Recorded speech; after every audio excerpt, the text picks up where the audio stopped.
त्याआधी आपण golden rules of account बघितले रिअल, नॉमिनल, पर्सनलचे. तर त्यामध्ये आपण डेबिट आणि क्रेडिट कसं ठरवायचं हे नियम बघितलेले. आता ॲक्च्युली डेबिट आणि क्रेडिट कसं ठरवायचं. एक्झाम्पल बघा, सोल्ड गुड्स ₹10,000. इथं गुड्स तुम्ही विकलेला आहे, अमाऊंट थोड्या बाजूला ठेवा. गुड्स विकल्यानंतर पहिली गोष्ट होणार आहे, पैसे येणार आहेत, कॅश कम्स इन. कुठल्याही व्यवहाराला दोन बाजू असतात. दुसरी बाजू तुमच्याकडनं गुड्स गेलेले आहेत, गुड्स गोज आउट.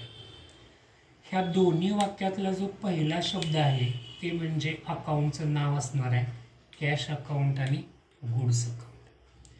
तिसऱ्या टप्प्यामध्ये आपण त्याचा टाईप ठरवणार आहे, कॅश आणि गुड्स दोन्ही रिअल असतात. आणि चौथ्या टप्प्यामध्ये डेबिट आणि क्रेडिट ठरवणार, DR debit, CR credit. Real अकाउंटचा रूल काय, डेबिट व्हॉट कम्स इन. मग कम्स इन काय आहे, कॅश, म्हणून ह्याला debit. Credit what goes out, goods goes out आहे म्हणून क्रेडिट. कधीही दोन्ही बाजूला डेबिट डेबिट येणार नाही, कधीही दोन्ही बाजूला क्रेडिट क्रेडिट येणार नाही. एक जर डेबिट असेल, डोळे झाकून दुसरी बाजू क्रेडिट. त्यामुळे रूल एका बाजूचा जरी वापरला तरी तुम्ही त्याच्या अपोजिट क्रेडिट लिहू शकताय किंवा डेबिट लिहू शकताय. टाईप सेम येऊ शकतो, पण डेबिट आणि क्रेडिट हे कधीही समान येणार नाही. एका बाजूला डेबिट, एका बाजूला क्रेडिट. हेच ट्रान्झॅक्शन मी थोडं उलटं घेतलं, परचेस्ड गुड्स. तर ज्यावेळी तुम्ही गुड्स खरेदी करताय त्यावेळी कॅश तुमच्याकडनं जाते आणि गुड्स तुमच्याकडे येतात. मग पहिला शब्द काय आपलं ठरलेला आहे, कॅश अकाउंट, गुड्स अकाउंट. दोन्ही पण काय, रिअल.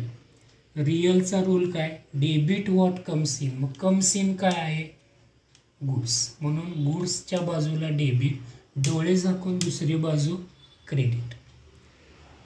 तिसरं ट्रान्झॅक्शन थोडंसं वेगळं, रिसिव्ड कॅश फ्रॉम किरण. किरण ह्या व्यक्तीनं आपल्याला पैसे दिलेले आहेत. पैसे किरणनं तुम्हाला दिल्यात म्हणजे तुमच्याकडं पैसे आले, कॅश कम्स इन. आता किरणला तुम्ही गुड्स विकलेला नाही किंवा घरी किरणकडनं काय खरेदी केलेलं नाही.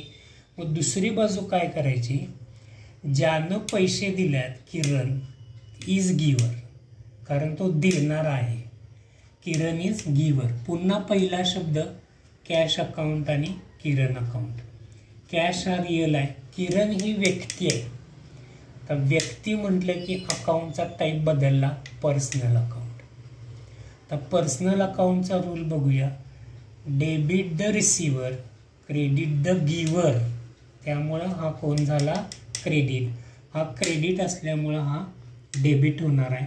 किंवा रिअल अकाउंटचा रूल काय, डेबिट व्हॉट कम्स इन. तर अशा प्रकारे ही 3 ट्रान्झॅक्शन बघितले. पुढच्या व्हिडिओमध्ये अजून आपण 3 ट्रान्झॅक्शन बघणार आहे. श्री क्लासेस क्वालिटी एज्युकेशन टॉपचा विषय आहे आणि आमच्या चॅनेलला जास्तीत जास्त व्ह्यू, लाईक, कॉमेंट, शेअर करा. धन्यवाद.